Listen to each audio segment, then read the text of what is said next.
1월 5일 5일차 365 대화를 위한 성경 통독 시간입니다.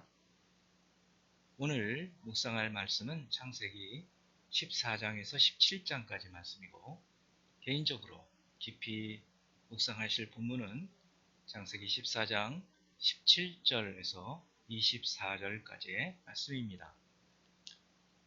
개요를 말씀을 드리면 14장 1절에서 4절은 메소포타미아 4개국 동맹군과 가나안 5왕이 전쟁을 벌인 것을, 5절에서 12절은 4개 동맹군이 이기고 그들이 소돔에 사는 롯까지 사로잡아 간 것을 다루고 있습니다.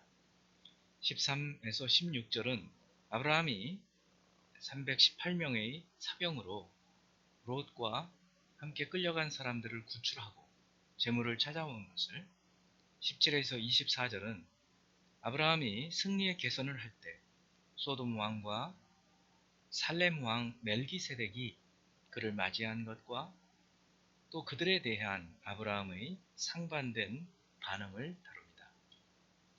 15장 1절에서 7절은 여호와께서 아브라함에게 상속자와 땅을 주신다는 언약, 그리고 아브라함이 그것을 믿었다는 말씀과, 8절에서 11절은 땅에 대한 언약을 확증을 해주시기를 아브라함이 요구하고 짐승을 갈라 언약을 체결하는 준비를 하게 하는 것을 다룹니다. 12에서 16절은 여호와께서 아브라함에게 400년 기간 동안의 약속을 하신 것을, 그리고 17에서 21절은 횃불을 그 쪼갠 짐승 사이에 지나가게 하심으로 횃불 언약을 맺은 것과 함께 약속하시는 땅을 이제 구체적으로 말씀해 주십니다.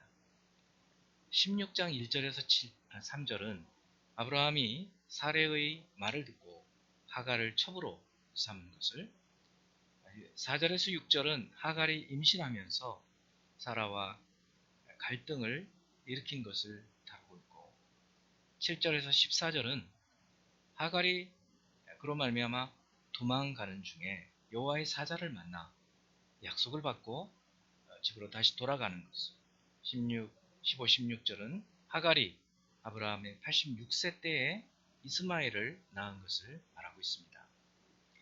17장 1절에서 8절은 아브라함이 99세 때에 여호와께서 나타나셔서 여러 민족의 아버지가 될 것이라는 언약을 다시 확인하시는 것을, 9절에서 14절은 그 언약의 표징으로 아브라함이 할 일을 하라는 하나님의 말씀입니다. 15에서 22절은 사레라는 이름을 사라로 바꾸어 주시고 복을 주어 아들을 낳고 여러 민족의 어머니가 되게 하신다는 말씀, 그리고 이에 대한 아브라함의 반응과 하나님께서 또다시 약속하시는 것을 말하고 있습니다. 23에서 27절은 결국 하나님께서 아브라함에게 명령하신 대로 아브라함이 할 일을 시행한 것을 다루고 있습니다. 이제 예수 그리스도를 닮아가려는 저희들의 목표를 향한 여행을 위해 깊이 묵상을 위해서 질문하는 시간입니다. 첫째, 창세기 14장 1절, 당시의 시날 왕 아므라벨과 엘라살 왕 아리옥과 엘람 왕 그달라오멜과 고임 왕 디달리, 이 어려운 그 여러 왕들의 이름 가운데 시날 왕 아므라벨과 고대 바벨론 함무라비 법전으로 유명한 고대 바벨론 왕 함무라비와 관계가 어떻게 될까? 이것을 좀 생각해 봅니다. 아므라벨, 함무라비, 발음이 유사해서 우리는 동일인으로 생각하기 쉽지만 마지막 자음에서 아므라벨, L로 끝나죠. 함무라비, 여기는 L 발음이 없습니다. 그래서 다르고, 또 이 아브라함 때의 전쟁은 BC 2082년경에 있었지만 함무라비 왕의 연대는 BC 1792년에서 1750년경으로 보여서 동일인이 아닌 것으로 보입니다. 어찌됐든 아므라벨은 강력한 전제 군주였던 니므롯의 후예 중에 한 사람으로 생각되고 있습니다. 두 번째 질문은 창세기 14장 18절에서 20절까지 말씀. 살렘 왕 멜기세덱이 떡과 포도주를 가지고 나왔으니 그는 지극히 높으신 하나님의 제사장이었더라. 그가 아브라함에게 축복하여 이르되 천지의 주제이시오 지극히 높으신 하나님이여 아브라함에게 복을 주옵소서. 너희 대적을 내 손에 붙이신 지극히 높으신 하나님을 찬송할지로다 하매 아브라함이 그 얻은 것에서 10분의 1을 멜기세덱에게 주었더라. 여기에 나오는 살렘 왕 멜기세덱은 어떤 사람일까? 그리고 누구를 예표하는 것일까? 생각해 볼 필요가 있습니다. 이 멜기세덱에 대해서는 시편 110편과 또 히브리서 7장에서 상세하게 다루고 있습니다. 멜기세덱은 그 뜻이 의의 왕이라는 말입니다. 평화의 왕, 살렘 왕. 살렘 왕은 평화의 왕이라는 뜻이고 평화의 왕이면서 동시에 의의 왕이라는 말씀이죠. 히브리서를 보면 이 멜기세덱은 장차 오실 완전한 제사장이시고 왕이신 예수 그리스도를 예표하고 있습니다. 세 번째 창세기 15장 5절에서 7절까지의 말씀. 하나님 그를 이끌고 밖으로 나가 이르시되 하늘을 우러러 뭇별을 셀 수 있나 보라. 또 그에게 이르시되 내 자손이 이와 같으리라. 아브라함이 여호와를 믿으니 여호와께서 이를 그의 의로 여기시고 또 그에게 이르시되 나는 이 땅을 내게 주어 소유를 삼게 하려고 너를 갈대아인의 우르에서 이끌어낸 여호와니라. 창세기 12장 1절부터 25장 18절까지의 긴 아브라함의 이야기 가운데 큰 사건이 있은 후 항상 하나님은 땅과 후손에 대한 언약을 모두 7차례나 해주십니다. 이것은 무엇을 암시해주고 시사해주는 것일까요? 첫째, 타락한 세상에 하나님 나라를 세워가시는 일을 하나님께서 한 사람 아브라함을 부르실 뿐만 아니라 지속적으로 7차례나 언약을 맺으심으로 하시는 것을 알 수 있습니다. 하나님은 우리를 부르시고도 한 번만 우리를 사랑하신다고 우리가 하나님의 자녀라고 말씀하시는 것이 아닙니다. 거듭거듭 말씀을 통해서 설교를 통해서 기도의 확신을 통해서 말씀해 주십니다. 둘째, 한 번 신앙을 고백함으로 그에게 하나님의 약속이 이루어지게 하는 것이 아니라 그의 삶의 전반을 통해서 믿음이 성장해 가게 하시고 또 그 모습을 자녀들이 보게 함으로 믿음이 전승되게 하시는 것을 볼 수 있습니다.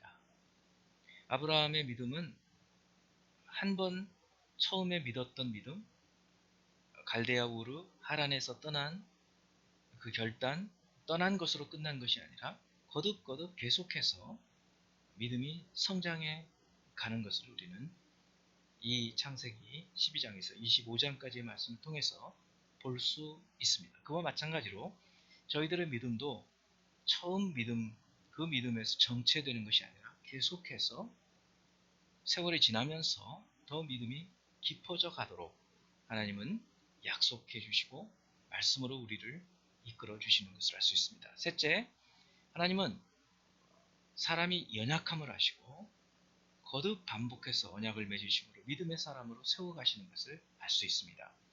우리는 아브라함이 완벽한 사람으로 생각하기 쉬운데 그렇지 않습니다. 여러 번 그도 실패를 거듭합니다.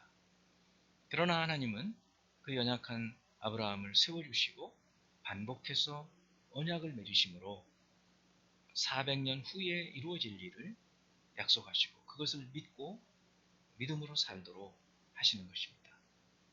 네 번째 창세기 16장 3절을 아브라함의 아내 사레가 그 여종 애굽 사람 하갈을 데려다가 그 남편 아브라함에게 첩으로 준 때는 아브라함이 가나안 땅에 거주한 지 10년 후였다. 사라가 아브라함에게 하가를 첩으로 준 때가 가나안 땅으로 와서 거주한 지 10년 후였다는 말씀. 이 말씀으로 미루어 볼 수 있는 것은 무엇일까요? 네, 아브라함이나 사라나 모두 나이가 많이 들었을 때 하나님의 부르심을 받아서 7가지의 축복을 약속하시면서 가나안 땅으로 들어왔는데, 들어와서 10년이 지나도 하나님의 언약이 성취되지 않는 것을 보면서 낙심하고 실망하게 되었을 것이고, 그러므로 그들은 그들의 생각에 따라서 인간적인 방법으로 첩을 취하여 그렇게 함으로를 통해서도 하나님의 뜻을 이룰 수 있다라고 생각하고 그렇게 시도한 것으로 볼 수 있습니다. 여기에서 우리는 하나님의 목적과 하나님의 뜻은 방법도 하나님의 방법으로, 그리고 그 이루어지는 때도 하나님의 때에 이루어진다는 것을 알 수 있습니다. 그러므로 그 하나님의 방법과 하나님의 때에 이루어진다는 것을 확신하고 그 때까지 인내하도록 인내의 훈련을 해야 되는 것을 생각하게 됩니다. 다섯 번째, 창세기 17장 1절. 아브라함이 99세 때에 여호와께서 아브라함에게 나타나서 그에게 이르시되 나는 전능한 하나님이라. 너는 내 앞에서 행하여 완전하라. 이 말씀을 하나님께서 아브라함에게 하시자 아브라함이 두려움 가운데 엎드립니다. 이렇게 하나님께서 아브라함이 엎드릴 정도로 어떻게 보면 두려운 말씀을 하신 이유는 무엇일까요? 하나님의 뜻은 사실 아브라함을 통해서 하나님께서 약속하시는 자녀 이삭을 얻고 그를 통해서 결국 구원자 그리스도이신 예수 그리스도를 보내시는 것인데, 이스마엘 이후 13년 동안이나 아브라함은 이 하나님의 뜻과 상관없이 하나님의 뜻을 생각하지 않고 이스마엘이나 하나님 앞에 살기 원하나이다. 이 말씀은 아브라함이 현실에 안주하는 그러한 상태에 있었음을 우리는 생각해 볼 수 있습니다. 그것 때문에 이제 하나님께서는 아브라함에게 좀 각성하게 하시는 의미에서 전능한 하나님으로 나타나셔서 하나님 앞에 완전하라, 하나님 앞에서 행하여서 완전하라 라고 말씀하시는 것입니다. 저희들도 하나님의 자녀로 살아가다 때로 무감각해지고 무디어지고 정신을 차리지 못하는 그런 때에 하나님께서 말씀으로 혹은 어떤 사건을 통해서 정신 차리게 하실 때가 있는 것을 생각합니다. 그때 각성하고 하나님 말씀대로 다시 일어나서 회복되어야, 그리고 하나님 말씀대로 순종해서 살아가야 할 줄로 믿습니다. 이제 오늘 말씀의 교훈을 한 구절의 말씀을 묵상하면서 정리해 봅니다. 창세기 17장 1절. 아브라함이 99세 때에 여호와께서 아브라함에게 나타나서 그에게 이르시되 나는 전능한 하나님이라. 너는 내 앞에서 행하여 완전하라. 이 말씀은 참으로 두려운 말씀입니다. 어떻게 우리가 하나님 앞에서 완전하게 살 수 있겠습니까? 그러나 이 말씀 속에는 아브라함이 하나님 보시기에 그렇게 온전하지 못했다는 말씀이고, 그리고 아브라함이 하나님의 그 전능하신 하나님의 능력을 믿지 못하였기 때문에 전능한 엘로힘 하나님으로 나타나셔서 말씀하시고 또 여호와라는 이름까지 언약을 지키신다는 약속까지 해주시면서 아브라함에게 하나님 말씀을 붙들고 살아가서 이제 1년 후에는 하나님의 약속의 자녀가 태어나게 될 것을 예상해 볼 수 있는 것입니다. 저와 여러분들도 지금 대단히 답답하고 한치 앞이 보이지 않는 것 같은 이런 때에 바로 이런 때에 하나님께서 우리에게 약속하신 말씀을 붙들고 힘있게 살게 되기를 바랍니다. 기도하겠습니다. 전능하신 하나님 아버지, 아브라함의 삶을 보면서 아브라함도 우리와 다르지 않고 온전하지 못하였던 사람이었지만 거듭거듭 7번이나 언약을 다시 말씀하시고 약속하시고 격려해 주시고 도전하시고 새롭게 하여 주시는 말씀을 보면서 주의 말씀을 따라 믿음으로 살아가는 저희들이 되게 하여 주시옵소서. 예수 그리스도 이름으로 기도합니다.